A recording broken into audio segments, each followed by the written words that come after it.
안녕하십니까, JM입니다. 지난 시간에 이어 라이프사이클 기업 분석과 폐배터리 산업 분석에 대해서 추가로 설명을 해보도록 하겠습니다. 지금 할 이야기는 대부분 다 산업에 관련된 이야기입니다. 자, 첫 번째, 폐배터리 시장 규모 2040년 230조 정말 가능할까? 이 부분에 대해서 좀 보도록 할게요. 뉴스나 리포트를 보게 되면은 2040년 정도 되면은 200조가 넘어갈 것이다 라는 그런 전망들이 많이 있어요. 그 기반이 사실 SNL 리서치거든요. SNL 리서치에서 그렇게 보고서를 낸 거예요. 심지어 2050년에는 600조가 넘어간다는 내용도 있습니다. 근데 제가 이걸 내용이 너무 궁금해서 가봤더니 무려 650만 원이나 지불을 해야 되더라고요. 근데 그렇게 큰 돈을 리포트 하나에 지불할 수 없으니까 좀 약간 답답하긴 했습니다. 어쨌든 저는 이제 나름대로 폐배터리 시장 규모를 좀 추정을 해봤거든요. 추정을 해봤는데 일단 리튬 소요량이 킬로와트아워당 0.6kg, 그리고 리튬 가격이 3만일 때 리튬 시장이 얼마만큼 될까라고 이제 추정을 해봤어요. 만약에 500기가와트면은 대략 9빌리언 정도가 미국 리튬 시장이 되겠다. 폐배터리 리튬 시장이 되겠다라고 이제 예상을 했습니다. 이렇게 예상을 하고 마찬가지로 니켈, 코발트가 매우 중요하기 때문에 이런 것들을 또 추정을 이렇게 해봤었죠. 사실 이건 좀 약간 제가 과하게 계산을 한 것 같아요. 뭐 나름 이유는 있습니다. 여기 보시면은 리튬 이게 리튬이구나. 리튬, 니켈, 코발트. 아무튼 이 세 개가 비중이 되게 비슷하거든요. 그래서 저는 이렇게 비슷하게 잡았는데 실제로 3원계 배터리를 보게 되면은 리튬이 30% 수준이 아니라 40에서 45%, 많게는 50%까지 차지한다는 내용들이 많이 있습니다.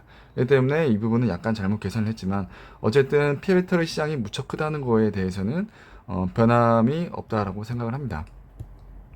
이렇게 추정을 해봤더니 저는 이제 그때 당시 기준으로 이제 기가와트 아워가 약 700, 7,200만 7,200만 달러 정도가 나온다라고 이렇게 계산이 되더라고요.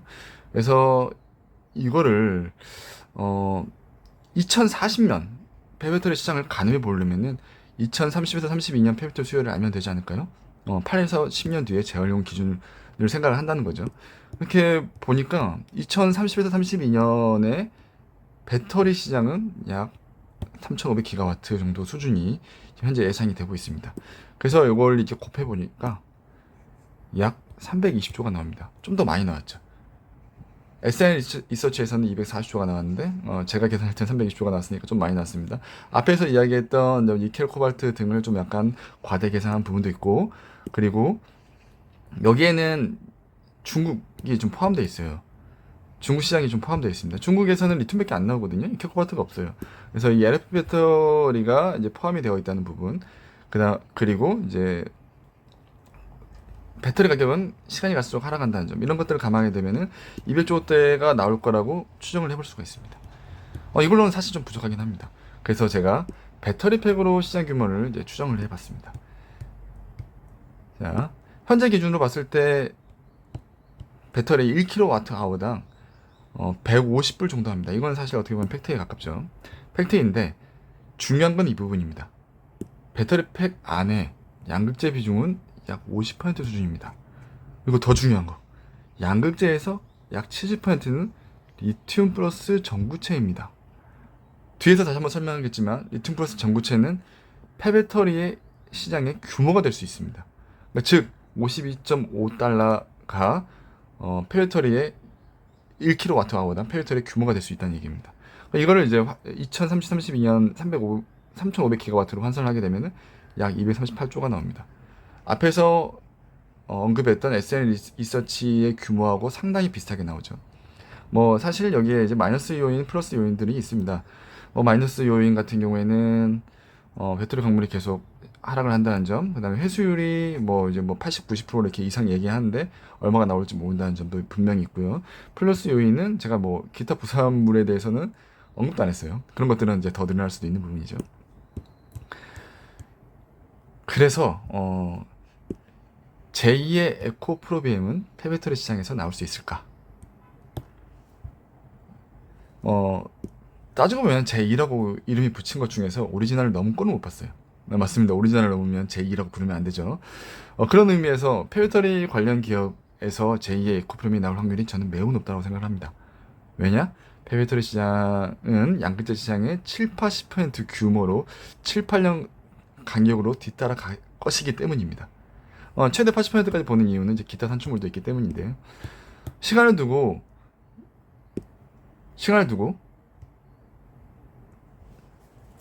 양극재 회사의 7, 80% 수준으로 따라간다. 이것만 봤을 때는 제2의 에코프로비엠이 폐배터리 회사에서 나올 수 있지 않을까요? 이 말이 언뜻 타당하게 보이기도 합니다. 그럼 이 부분을 좀 봐야겠죠. 양극재의 7, 80%가 진짜 이게 맞아? 네, 맞습니다. 이 그림만 봐셔도 알겠지만 리사이클해서 전구체하고 리튬이 나옵니다. 이 전구체는 왜? 황산니켈, 황산코발트, 황산망간 합치면 이게 전구체거든요. 맞습니다. 두 개가 결국에는 양극재로 가게 돼서 이 양극재가 최종 이제 배터리에 들어가게 되는 것이죠. 그러니까 이거는 뭐냐면은 결국에는 리튬 플러스 전구체는 폐배터리 회사들이 판매할 제품이기도 합니다. 실제로 NC의 복합의 기준으로 납품하는 회사들도 많아요. 세비캠이라든지 ISTMC 같은 경우에는 현재 이렇게 납품을 하고 있죠. 그래서 이제 양극재 제조 원가 비중을 보게 되면은 아까 제가 앞에서 얘기했던 전구체랑 리튬이 다다. 전구체랑 리튬이 답니다. LFP 배터리 같은 경우에는 리튬이 다죠.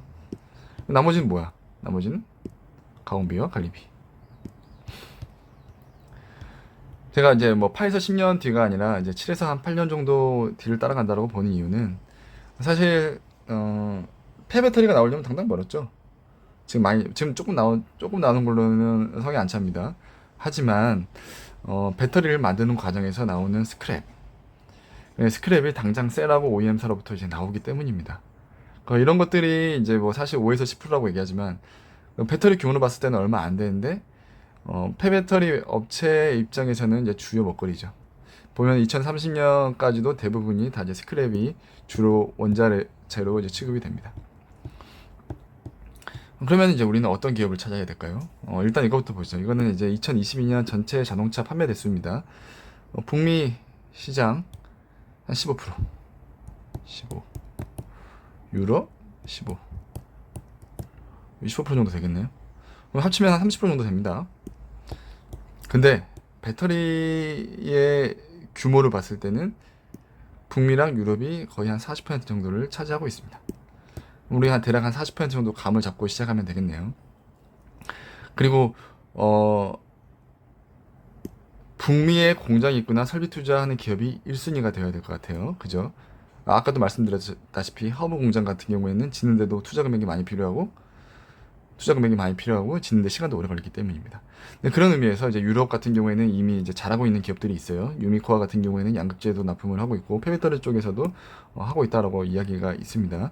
하지만 이제 미국은 이제 시작입니다. 미국은 이제 전기차 점유율이 늘어나고 있는 시점이죠.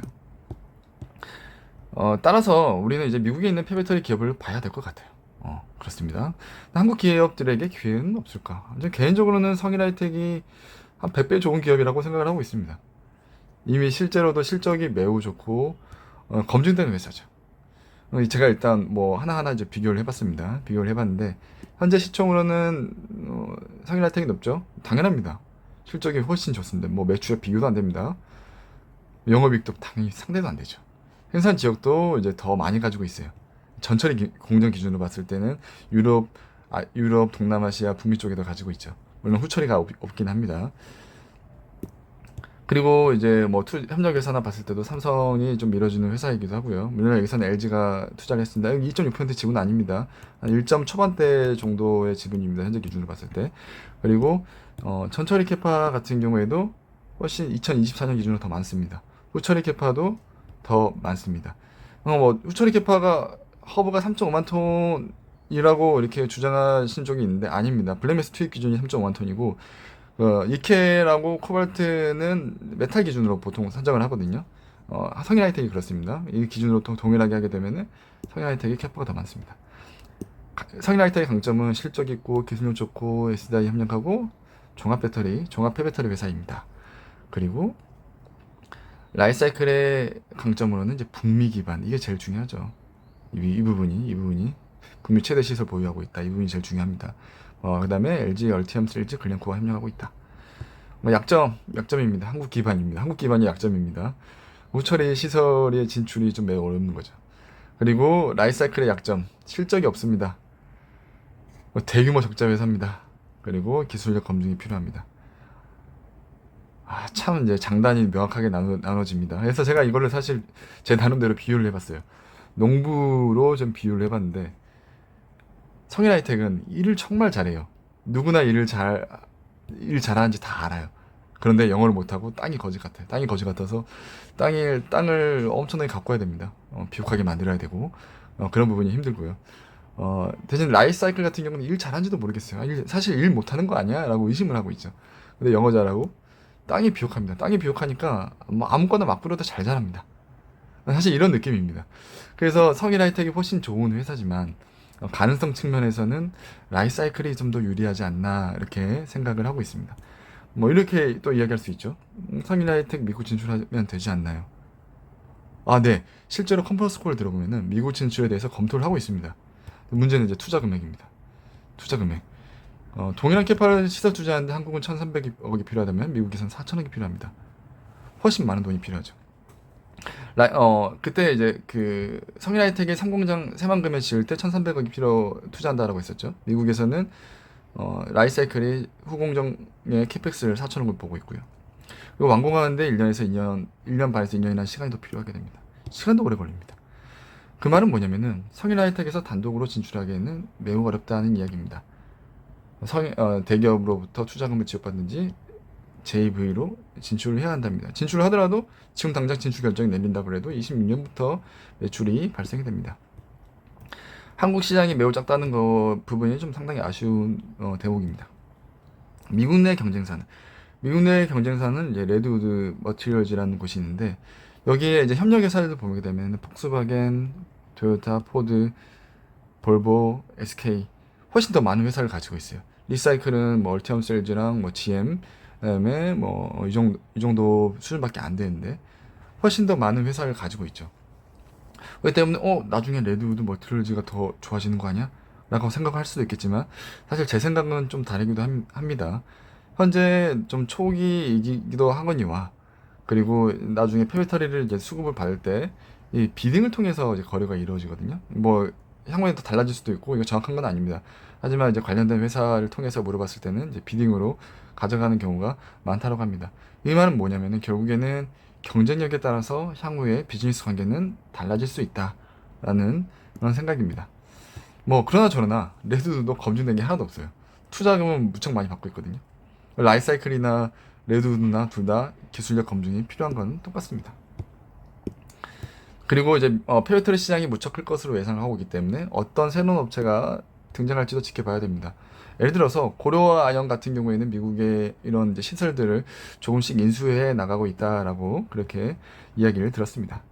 기회와 위협은 어떤 것들이 있을까? 기회는 미국의 IRA, 유럽의 CRMA 이런 데서도 이제 재활용에 대해서 언급을 하고 있죠. 그리고 심지어 이제 유럽에서는 재활용에 대해서 더 규제를 하고 있습니다. 나중에는 이제 휴대용 폐배터리 65% 수거하겠다. 그 다음에 재생소재 함량 공시하겠다. 27년에는 30년에는 일부 수량 이상 함량을 의무적으로 하겠다. 이런 것들을 지금 내놓고 있죠. 위험은 어떤 것들이 있습니까? 어떤 것들? 여러 번 얘기했지만 라이프사이클은 아직 검증이 되지 않았습니다. 후공정 검증이 되어야 됩니다. 그리고 이제 위협으로는 대표적인 위협이기도 한데, 따지고 보면은 이 폐배터리 회사들은 원자재 회사입니다. 원자재. 원자재 가격이 올라가면 좋고 떨어지면 안 좋은 회사입니다. 그런데 이제 리튬이나 뭐 니켈, 뭐 코발트의 가격을 보면은 올라갈 때 막 2배, 3배 올라갔다가 떨어질 때는 또 반토막 이상 나기도 합니다. 변동성이 무척 크죠. 변동성이 무척 크더라도 우상향을 하게 된다 그러면은 원자재 회사이기 때문에 매우 좋을 거예요. 하지만 원자재 회사를 하지만 이제 뭐 원자재 가격이 올라가는데 가는데도 이제 뭐 그렇게 하면 좋긴 하겠지만 원자재 가격이 변동성을 가지면서 떨어진다 그러면은 매우 좋지 않겠죠. 이런 부분들은 우리가 좀 감안을 해야 될 것 같습니다. 네. 그리고 이제 이것들을 제가 이제 수학 분석으로 보게 되면은 어, 강점 이런 것들이 있을 것이고 약점, 기회, 위협. 뭐 제가 사실 다 이야기했던 부분들입니다. 근데 가장 중요한 거. 그래서 주가는 어떻게 된다는 건데 이 부분을 좀 이야기를 해야겠죠. 주가 흐름을 보게 되면은 명확하게 하락 추세입니다.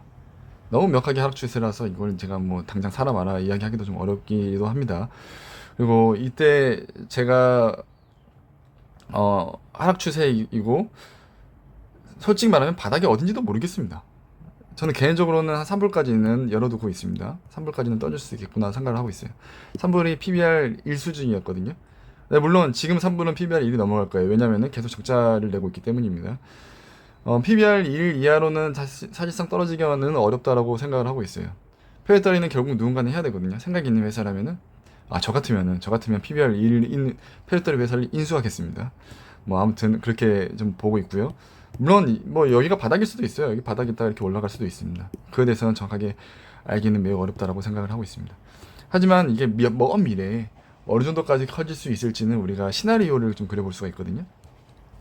이거는 제가 SNL 리서치에 230조, 240조가 간다고 했을 때 그림을 그려보면 이런 식으로 갑니다. 그리고 여기 주황색 부분은 미국과 유럽의 규모입니다. 규모가 이렇다는 걸 좀 보시면 될 것 같고, 그렇게 되면은 이제 우리가 시나리오를 좀 그려볼 수가 있거든요. 만약에 미국 재활용 회사가 시장 점유율을 20% 했을 때와 10% 했을 때 가정을 세워봤어요.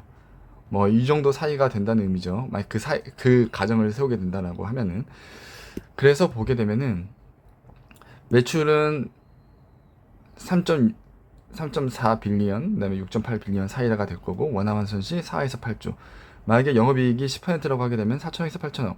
제가 멀티플을 20을 반영하게 되면은 예상 시총은 8에서 16조가 나옵니다. 만약 5%라면은 예상 시총은 4조가 되겠죠.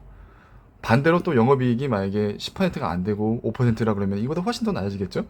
또 예를 들어 영업이익이 15%, 20%라 그러면 이거는 훨씬 높아집니다.